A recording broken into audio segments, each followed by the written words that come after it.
Magandang araw po guys, ito naman pong kaibigan nyo si Jake. Sa video natin ngayon, pag-usapan po natin ang sinabi ni former Senate President, Senador Chis Escudero na harapin at lalabanan ko ito.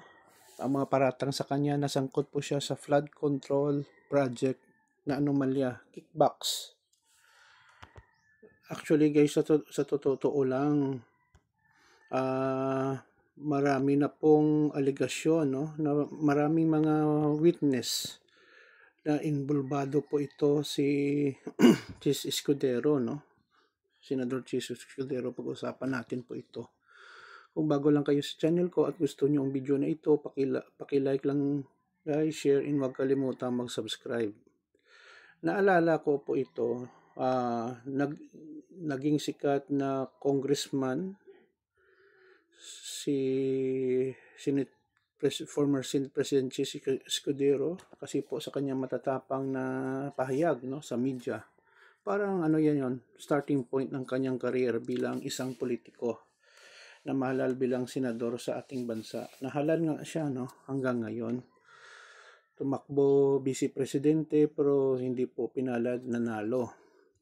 So ngayon, halos lahat ng mga witness, no, mga nagpahayag na involvado po dito si Senator Chis, no, na kumukuha ng porsyento sa mga flood control project.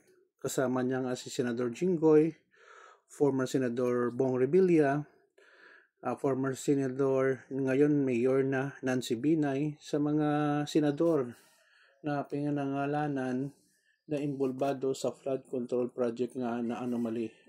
Munti ko nang makalimutan si Senador Villanueva, no? Now, sabi niya nga dito sa Philippine Star, former Senate President Chis Escudero vehemently denied allegations that he was involved in flood control corruption on Thursday. Meaning, matigas niya sinasabi na hindi po siya involvado sa anumang uri ng korupsyon related po sa flood control project. Pero guys, ano naman mahihita ng mga witness or mga whistleblower kung ilalakip nila ang pangalan ni Senador Chis Escudero? Di ba wala naman? It seems like there is a well-orchestrated plan to attack the Senate and its members to destroy and discredit the institution and to divert the public attention from the real perpetrators, he wrote in his Facebook post. Now,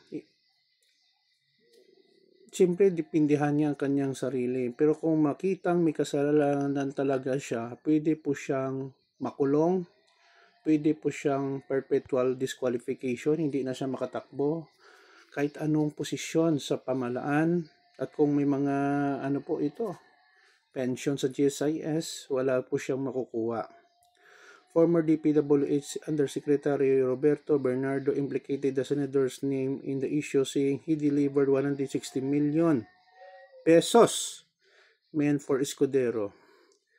Sabi nga ni Senator Chis, for more than 27 years in public service, I have never once been charged with corruption. Baka ngayon lang. The record speaks for itself. It doesn't mean, guys, na matagal ka na sa public service, wala kang kasalanan. I believe that when all the facts are revealed, my name and my service will remain untarnished, Escudero said. Pero, yun nga, it's easy to see, no? Kasi dinidepensahan niya ang kanyang sarili. Fourth wind, maybe you can use the Filipino saying, huwag magpapahuli. Kung mahuli, huwag aamin. Just say. Fourth wind explanation, the members are not the institution, nothing personal. Mr. Forthwind, prove it. Let's wait and see what will happen in the investigation. Just because one was never charged with corruption does not mean one is not corrupt. Maybe time just took a while longer uncovering the truth. Tama po. Hindi ibig sabihin po na hindi ka nahuli, okay ka lang palagi. Baka ngayon ka lang nahuli. He rejected the allegations, Forthwind. filing the case kaagad si Sec Boying after makuha ang statement ni Undersecretary Bernardo. Now, ano bang masasabi nyo guys, no? Well, abogado po ito si Senator Chis Escudero, tandaan natin, pero hintayin natin ang mga ebidensya laban po sa kanya at kung panalo po ang kaso laban sa kanya. Yun lang po guys, maraming salamat sa inyong panonood at suporta. Please like, share, and huwag kalimutan mag-subscribe sa channel ko. Ito naman po ang kaibigan si Jake. Paalam guys, ingat po tayo lagi. I love you all.